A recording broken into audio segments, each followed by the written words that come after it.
Après avoir quitté ses fonctions officielles, on le retrouve au cœur d'un drame survenu il y a bientôt 20 ans. L'attentat contre l'avion du président du Rwanda. L'événement déclencheur du génocide. Paul Baril, bonjour. Bonjour. Alors on va parler du Rwanda parce que ces jours-ci sort un livre qui s'appelle « Le capitaine Baril brise le silence, la tragédie du Rwanda, ses origines, ses coupables » aux éditions Jean Picolec. Et vous n'y allez pas par quatre chemins, à savoir que vous prenez à rebours la thèse officielle qui veut que ce sont des extrémistes Hutus qui ont descendu, entre guillemets, l'avion du président Habyarimana, qui était lui-même Hutu mais jugé trop modéré, pour ensuite déclencher le génocide contre les Tutsis. Pour vous, cette thèse est totalement fausse. Dites-nous pourquoi. Parce que d'abord, on n'a jamais donné le nom de ces extrémistes. On parle d'un groupe d'extrémistes. Moi, je voudrais savoir lesquels ont appuyé sur la détente. Et je suis un enquêteur, je suis un gendarme et fils de gendarme. La première question qu'on se pose, à qui profite le crime ? Le crime, il profite à une seule et même personne, c'est Kagame. Sans cet attentat, il ne serait pas chef d'État aujourd'hui. Paul Kagame, qui était donc le leader du Front patriotique rwandais, le mouvement rebelle de l'époque. Non, il n'était pas le leader du mouvement patriotique, il était le chef des services de renseignement de l'Ouganda. Il était militaire ougandais, il percevait un salaire ougandais et il a été en Amérique faire des stages dans les unités spéciales américaines avec un passeport ougandais. C'était un rebelle et c'est un terroriste avéré.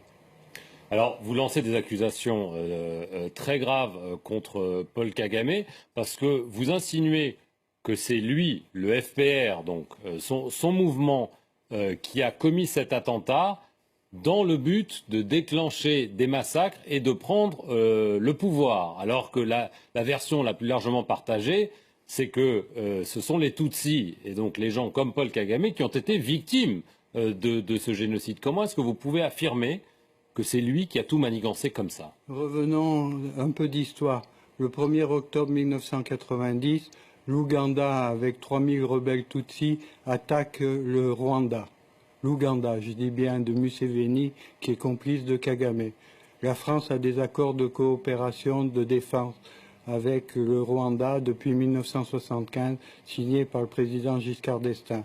Le président Mitterrand apporte le soutien et l'aide au Rwanda et on combat les rebelles ougandais et les gens du FPR.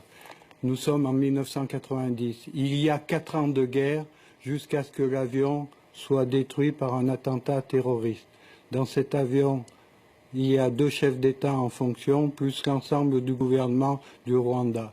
C'est le déclencheur et c'est le point que Kagame s'appuie pour laisser massacrer les Tutsis de l'intérieur, c'est-à-dire ceux qui sont restés au Rwanda, qui sont considérés par Paul Kagame comme des collaborateurs. Ça n'a rien à voir avec les Tutsis de l'extérieur.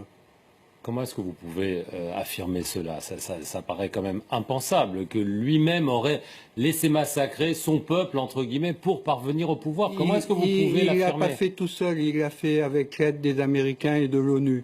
À cette époque, il y avait la MINUAR qui était 2800. La force de l'ONU. La force de l'ONU, commandée par le général canadien Roméo Dallaire.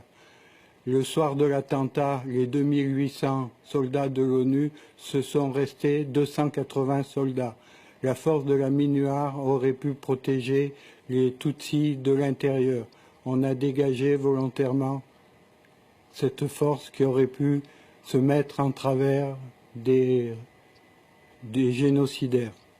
Mais alors, vous affirmez ces liens entre Paul Kagame et la CIA. Vous laissez même entendre que la CIA était parfaitement au courant des agissements, y compris donc de cet attentat qu'il aurait organisé. Ce sont des accusations très très graves que vous portez. En 1994, encore le sang coule encore à Kigali.